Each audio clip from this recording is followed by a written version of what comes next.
मेरा नौकर मुझे इग्नोर करता था। मैं उसको अपनी तरफ खींचने की कोशिश करती थी, लेकिन वो मुझसे दूर भागता था। लेकिन मैंने उसको भी बेहोशी की दवा पिला दी। फिर उसके साथ मेरा नाम रक्साना है। मेरी उम्र 32 साल है। मैं बहुत प्यारी खूबसूरत जिस्म की मालिक हूँ। मेरा जिस्म बड़ा ही प्यारा और गोल-मटोल था और नरम था।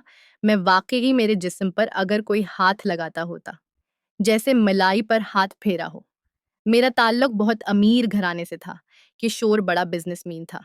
उसके पास इतना टाइम नहीं कि मैं कुछ तोजा कर सकें, और मैं पूरी जवानी की अरोज पर मैं अभी तक 36 बहारें देख चुकी हूँ और अब भी तेजी से गुजर रही हूँ।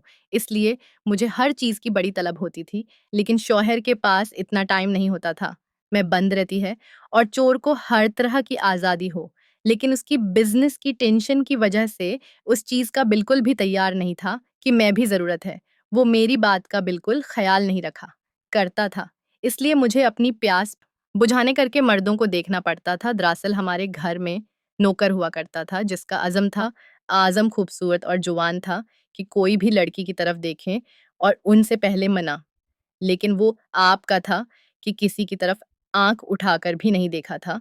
उस कंपनी पर इतना ज़ाब्ता कि कोई जो मर्ज़ी उसके साथ कर लिया। उसके कहने पर वो जगह उसे 1 सेकंड के लिए नहीं करता था। दरअसल वो शादीशुदा था और मेरे घर में क्वार्टर में रहता था। उसको भी अपनी तरफ माइल करने की कोशिश करती थी, लेकिन वो मुझे इग्नोर करता था। तो मुझसे ये बात बिल्कुल भी बर्दाश्त नहीं हो रही थी कि ऐसा कैसे हो सकता है कि कोई मुझे इग्नोर कर दे, क्योंकि मैं भी खूबसूरती के अरोज और वो भी कुछ काम न था। लेकिन क्योंकि जिसकी बीवी को काल करो, टेस्ट ट्यूब को अच्छी नहीं थी, उसके अलावा किसी और की तरफ बिल्कुल भी नहीं देखा करता था। मुझे इस बात से वो जैसी होती थी कि मैं खूबसूरत हूँ। मेरा शौहर मुझे देख सकता था और ना ही मेरा नाम पर देखने के लिए एक शक्ल व सूरत की अच्छी है, ज़्यादा पढ़े लिखे नहीं। फिर भी उसका शौहर से मोहब्बत करता हूँ। और मैंने एक दिन आज़म की बेवी कब्र बुलाया, उससे पूछा कि उस तूने क्या किया कि तुम्हारा शौहर किसी और की तरफ नहीं देखता। मुस्कुराने लगी कि तुम मेरी औदा ही ऐसी है, मेरा शौक किसी और की तरफ देखने का सूझ भी नहीं सकता। मुझे ये बात सुनने के बाद और भी होने लगी, कैसे हो सकते हैं? ये तो देखने में खूबसूरत है। मर्दों के खूबसूरती की तरफ होता है, खूबसूरत मेरी तरफ को क्यों नहीं देखता? अगर मैंने उसकी दिखाने के लिए पूछा कि तुम कहाँ तक पढ़ी-लिखी हुई? इसी मामले में तो कभी स्कूल नहीं गई। तो मैं उसका तुम बिल्कुल भी डर नहीं लगता कि तुम्हारा शौहर खूबसूरत है। अगर वो किसी और के साथ चलने लगे, तो पूरी गरूर से बोलने की मार्केट ऐसा कभी नहीं हो सकता है। किसी की तरफ देख नहीं सकता, हर गुस्से से लाल होने लगी। मैंने फ़ौरा से पहले उसको वहाँ से भेज दें और आपने फ़ैसला कर लिया कि जो कुछ मर्ज़ी हो। जाए मैं नौकर को अपने बस्तर पर लिया करें, मानूँगी। अगर मैं इंदर-इंदर लान बनाने लगी हूँ, एक आदमी ने बनाया गया। मौसम बहुत अच्छा रात के वक़्त अपने साथ ले जाओगे, और मैं पानी से गाड़ी में उसकी सब कुछ कर भी इधर से शहर में रहती थी। हम उसकी तरफ जाना था, तो मैंने नौकर को अपने साथ ले लिया था। वो तो नहीं हो सका, तो मेरी बात को टाल नहीं सकता और माँगना मेरे साथ गाड़ी में बैठ गया।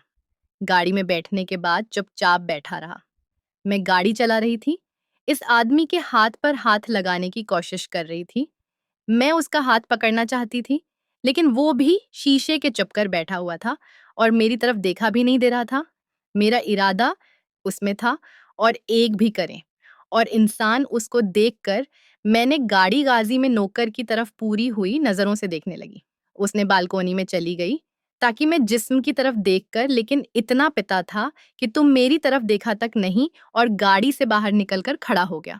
हर गुस्से में थी, हमारी दोबारा गाड़ी में बैठकर करने लगी। मुझे उतना गुस्सा क्यों समझ में नहीं आता, गाड़ियाँ टर्क में जाने का गम दोनों को सैंड हो गया। मेरे होश में आके देख लें। जब मैं पढ़ी लिखी हुई थी, वो मुझे लगा मैं इस दुनिया से रख़्सत हो चुकी हूँ। तुम्हारे कमरे में आकर कहने लगा कि परेशान 98 हॉस्पिटल में आपका कस्टमर हुआ था, इसलिए अपोज़िशन लगाने के लिए आया हूँ।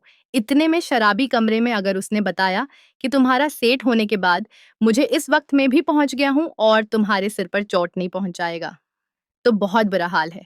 मैंने पूछा किसका है, कि मैं भी कोई भूल चुकी थी कि आज भी मेरे साथ था। मैंने बताया कि मुल्ज़म की तारी की टाँग टूटी है, अब वो 3-4 महीने चलने-फिरने के काबिल क्या? आप मुझे इस पर बहुत तरस आया। मैं कमरे में चली गई। असल चाल पूछा। उसने मुझे देखकर मना दूसरी तरफ कर लिया। मुझे बहुत दुख भी हो रहा था, वो शर्म भी हो रही थी कि मैंने गरीब के साथ क्या-क्या, खबर मेरे सिर पर जुनून अभी भी सवार था, मेरे पास था सारा खर्चा उठाकर खदमत बटोरती नहीं, उसकी रिकवरी में रखे, हमेशा के लिए कसम के डॉक्टर बुलवाकर उसकी इलाज करवाएँ। जितना भी इलाज पर खर्च वसल्लम ने उठाया, ताकि वो अपने मकसद में कामयाब हो, जो 3 महीने के बाद वो तंदुरुस्त हो चुका है। तो फिर एक रात मैंने कमरे में बुलाया जाता था, मैं अपना काम करो, अपने बाल बाँधने के नीचे बैठने लगी। तो उसने बोला कि तुम्हारी इस बेवफ़ा मैं आज तक नहीं देखी तो बहुत ही बेवफ़ा हो। तुम आज तक अपने शौहर की नहीं बन सकें, तो मेरी क्या खालिद बिन वलीद की बात है। मुझे चुकना-चूर कर दिया और उस कमरे से निकाल दिया। उसके बाद हमारा घर छोड़कर चला गया। मेरी आँख खुल गई। उसने मुझसे ऐसी बातें कि जो मैं आपको बता भी नहीं सकती हूँ, मुझे बहुत शर्मिंदगी हुई कि एक नेक और शरीफ लड़की से क्या कुछ करने का सोच रही थी और मैंने फैसला कर लिया कि अल्लाह ताला से तौबा भी कर लें। मैं आज की बात है, तुम उठाने के बारे में सोचें, वो अपने ताने लगी हैं।